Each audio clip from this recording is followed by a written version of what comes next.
રાત્રે 12 વાગ્યા પછી અમદાવાદના મેઘાણીનગરમાં બીજે મેડિકલ કોલેજની હોસ્ટેલવાળી રોડ અચાનક જ સુમસામ થઈ જાય છે.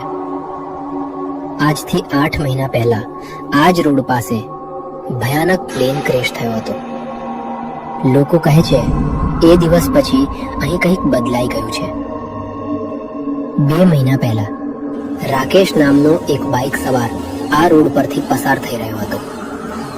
ઠંડી પવન ફૂંકાઈ રહી હતી અને રસ્તા પર એક પણ માણસ ન હતો. અચાનક તેના બાઇકના આગળ સફેદ કપડાં પહેરેલી એક સ્ત્રી ઊભી દેખાઈ.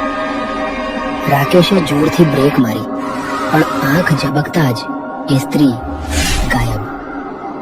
તેનું હૃદય જોરથી ધબકવા લાગ્યું. તેમ છતાં તેણે બાઇક ફરી આગળ વધારી. થોડા મીટર આગળ જતા તેણે રિયર વ્યૂ મિરરમાં જોયું તો એ જ સ્ત્રી તેના બાઇકની પાછળ બેઠેલી. રાકેશે ડરીને પાછળ વળીને જોયું, પણ ત્યાં કોઈ નહોતું. એ ડરથી બાઇકથી બાઇક ઝડપથી દોડાવીને ઘરે પહોંચી ગયો. પરંતુ બીજે દિવસે સવારે તેના બાઇકની પાછળની સીટ પર સફેદ હાથના નિશાન મળ્યા. આજ સુધી રાત્રે 12 પછી આ હોસ્ટેલવાળી રોડ પરથી પસાર થનાર લોકોને સફેદ કપડામાં એ સ્ત્રી દેખાય છે.